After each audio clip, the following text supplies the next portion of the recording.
More! Pour me another! Wow.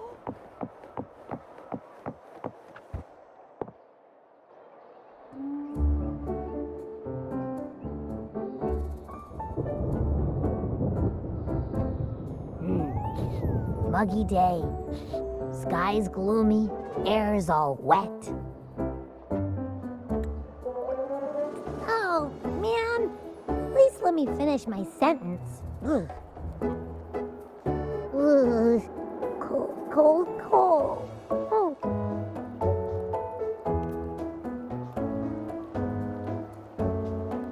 All right. I'm famished. We barely had a bite sprinting all the way here from Ragoona. Whoa! Pinch me! This is a feast and a half!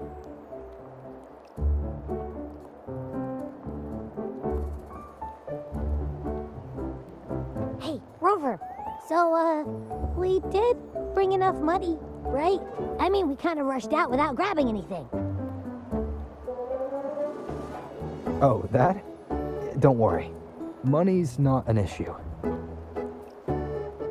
Augusta made sure we're covered. All our food and lodging here in Septimont is billed straight to the F4's palace. But I think the owner might have overdone it a little. Ha! Better get used to it. You're the champ of the Great Aegon. And you know me. If food's on offer, I'll be a scoffer. Yeah, no leftovers, guaranteed.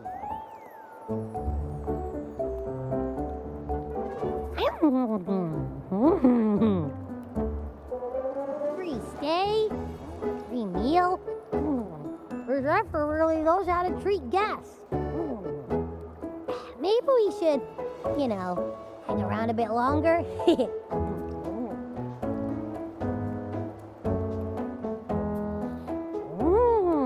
This smells amazing.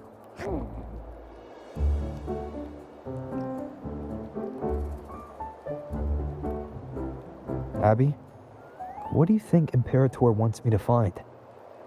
If Cardathia is right, the last clue should be somewhere on the Sanguis Plateaus. We're so close to the finish line, just one step away. But our pace is slowed. Relax. We're already back in Septimont. What's the rush? I remember Lupa said there's this weird blight cloud hanging over the Sanguis Plateaus.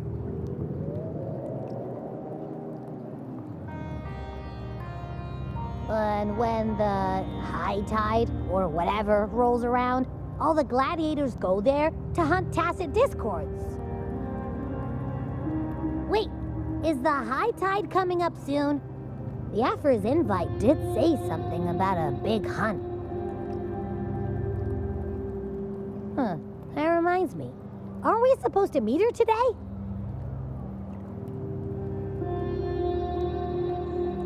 A messenger came this morning. Augusta is dealing with an emergency, so our meeting's postponed. It looks like it'll be a while. An unexpected change. It's throwing everything off course. I don't like the feel of it. And why me for this hunt? If it's about the Great Aegon, the messenger said none of the other gladiators were invited.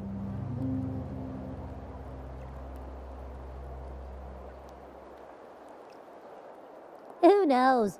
Maybe she just wants to test her strength against you. Typical Septimontian, right? You think so? I've only met her a few times, but I doubt she acts on such simple impulses. And as the F4, is she really in a position to do whatever she wants? Guessed from afar, you possess eyes as clear as crystal. But what troubles you so that eyes once bright as the highland sky now darken with rolling clouds?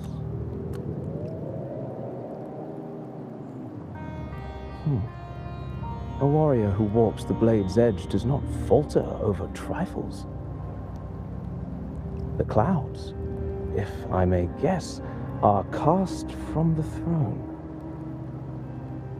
At the peak of Capitolini Hill, beneath the pale walls of the Ephes Palace, secrets lie buried. And the most intricate among them are those born from the pursuit of power. Even one as honorable as the Epher must learn when to be ruthless. In Septimont, a city forged in iron and blood, anyone who seeks the throne without knowing the cost is no better than a lamb marching to the butcher's knife.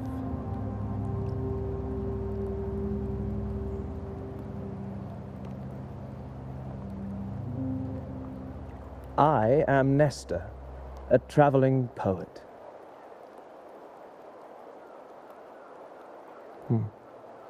The rains in Septimont never seem eager to leave this season.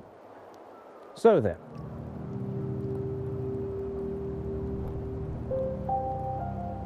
if you are curious about the Epher, then allow me to say that nothing would honor me more than to offer even a modest service to the champion of the great Aegon. Wait, how do you know he's the champion? And all that stuff about the F-word, too.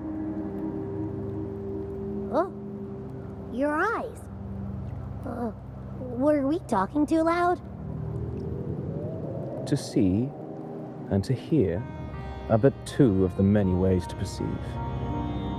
Trusting the senses is a habit, a natural expedience, but not the only option. Truth be told, I've been gathering inspiration for my next epic, and its protagonist is none other than Augusta, the Epher of Septimont. That's why I speak of her with some familiarity.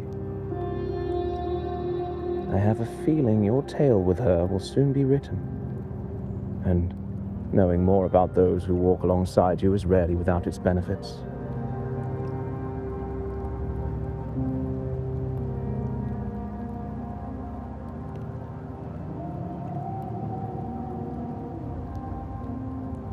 Augusta, a girl of humble birth, a resonator of modest talent, a commoner without noble patronage, and yet, from the den of wolves that is Septimont City, she rose and eventually claimed her place. Just like the burning sun was once a cloud of dust.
fail enough times, and you might eventually succeed.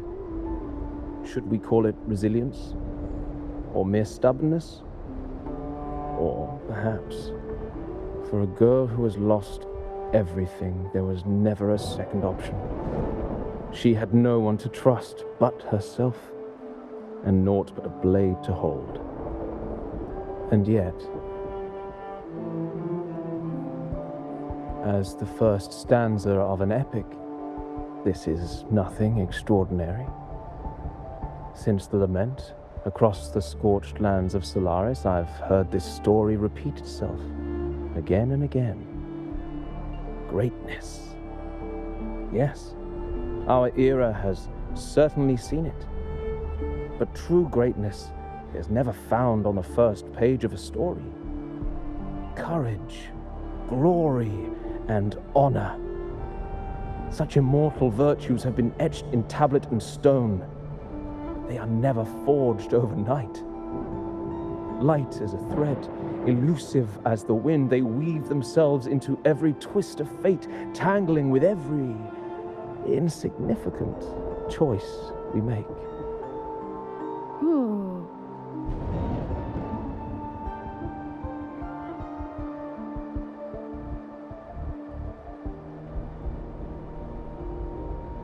I don't know. It's just unbelievable. The Augusta he's talking about, and the F-word we saw in the arena. No way they're the same person. A girl far from home, arriving in the city upon Capitolini Hill in pursuit of strength. No title, no status, no wealth. I doubt anyone at the time could have imagined her rising to where she is now. Do you mean Kato? Do you believe Kato handed her that final victory on purpose, and that his scathing words were a test of her resolve? Then Kato must have been an idealist to place his faith in a girl with nothing to her name. Now, why don't we keep this question in mind and see where the story leads us?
Merely the rough shape of a short epic. This is all I can offer about the F4.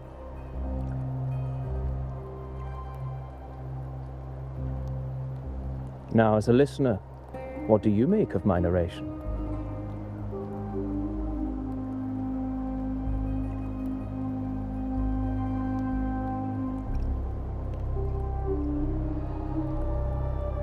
Unembellished opinion. I appreciate your honesty. If the tale is bland, then perhaps my heart hasn't yet aligned with her noble soul. May the ever-burning sun cast away my doubts and wake my dusty mind from its slumber. But putting uninspired rhetoric aside, I still have one thing to confess. That is, through my words, your knowledge of the F4 remains, at best, incomplete. Poetry can only offer a glimpse of the true story, the reality of people, events, and things slips beyond the grasp of words. I do not belong in the pages of the epic, so I remain confined to the observer's gaze. I can imagine events and emotions unfold, but I cannot truly recreate them.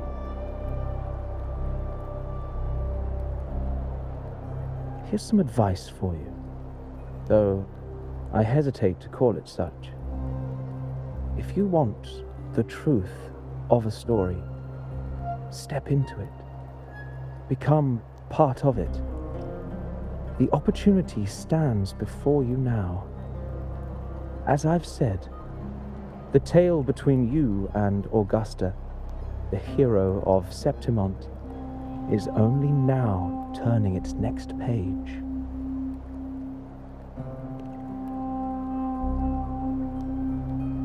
It's not difficult to see. Fate flows like the stars, tracing their course. Your destination is written in the steps you take.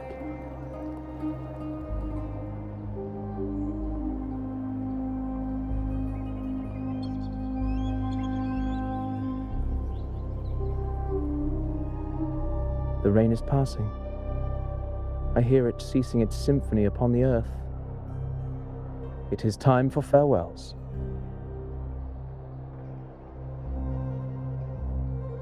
Before I leave, may I ask you one last question? What is it that has lifted Augusta to the seat of power? What is it that makes a ruler?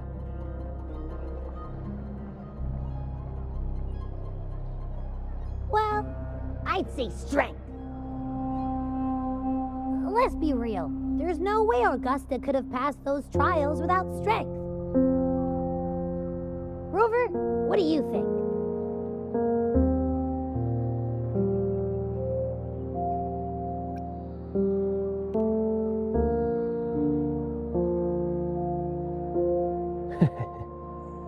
You needn't rush to answer now. Keep it in mind as you continue your journey. When the final chapter is written, the answer will reveal itself.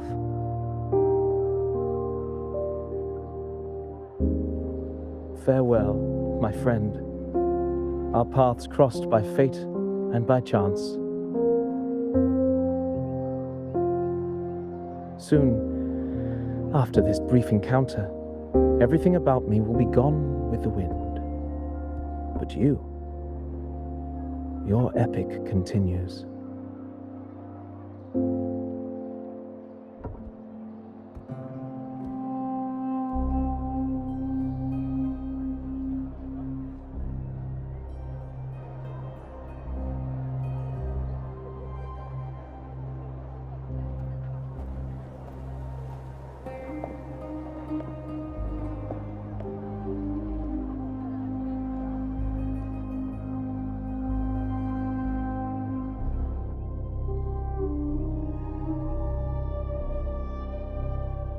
Your Excellency, you have indulged her too much. As the priestess, Yuno is far too unruly in both action and word. It's a disgrace to her title.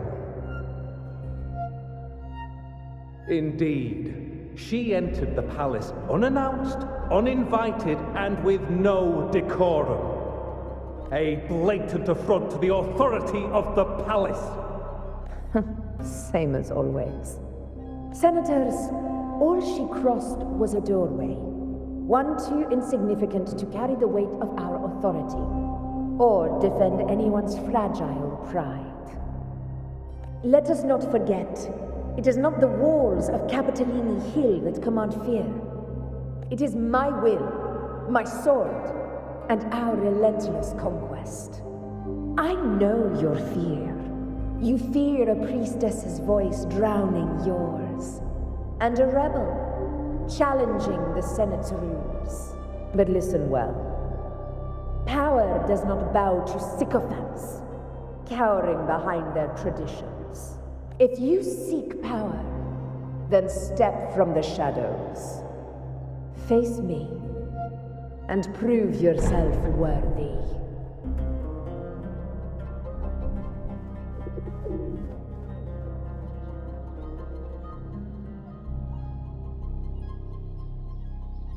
Took you long enough, Augusta. Handling the senators takes time. You know that. Well, to keep our esteemed priestess from waiting, maybe next time I'll just leave them to their own devices. I'll make sure they record every detail of your feat and relay it word for word to Grandmother Lilibet. Priestess Iuno, unruly behavior, left Tetragon Temple without permission and trespassed into the Ephor's palace. I wonder, who will lose it first? Lilibet or you? Let those old foxes report me all they want. If they step into the tetragon left foot first, I'll shoot the left. Right foot first, I'll shoot the right. Hey, I'm with you on that one. The Senate should be reminded now and then that the Tetragon's kindness is not a reason to take Priestess Yuno lightly.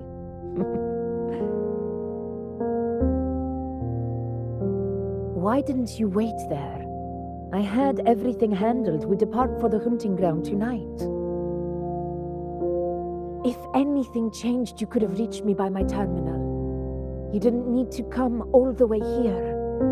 I want you free of duty until that day arrives. You're overthinking it, Augusta. I'm here to see that person.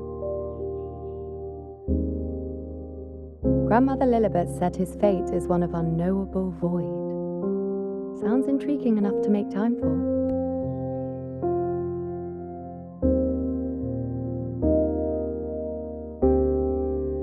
So that's it? Too bad.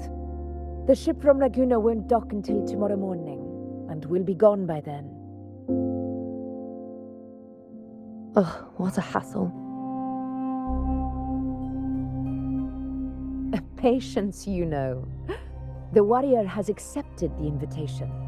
So, you'll have plenty of time to meet during the hunt.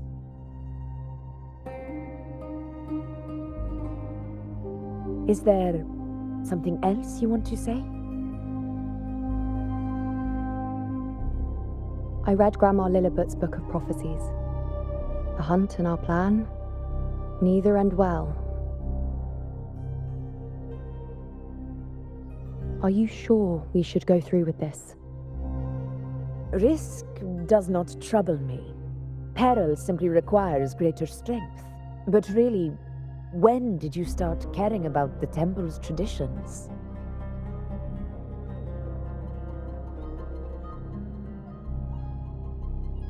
O ye faithless of Septimont, the divinity is enraged. Should your ruler defy their will again, doom shall be your fate.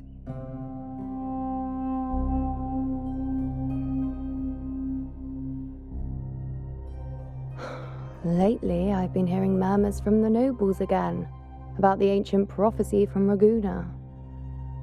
I will admit, those words once carried weight. But when our ancestors crossed the waters and climbed these hills, Raguna's divinity didn't get a seat on the ship. And the priestesses all said the prophecy was incomplete. Only the hero of heroes, wielding extraordinary power, risen from the dark tides, shall bring eternity to Septimont. Then shall the waters quiet, the tempest still, and glory return with the blood of the old king.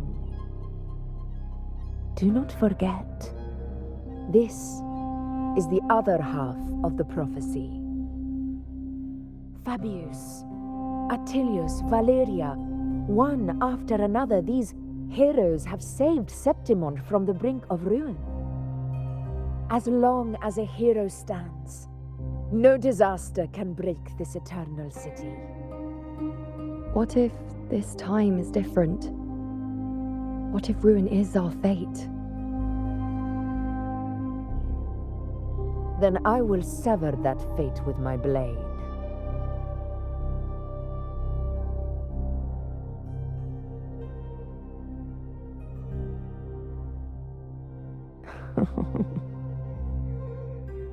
What's so amusing? So, the fearless priestess Iuno can be frightened after all. But it's fine. If you're afraid, don't push yourself. I can handle this alone.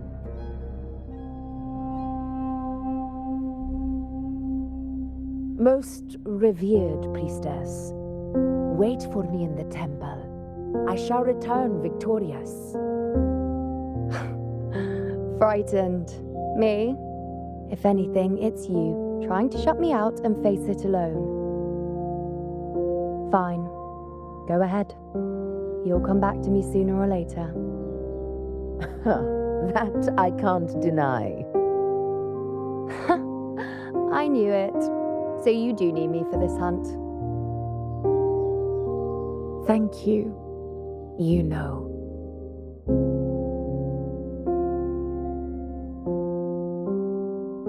Why are you saying this?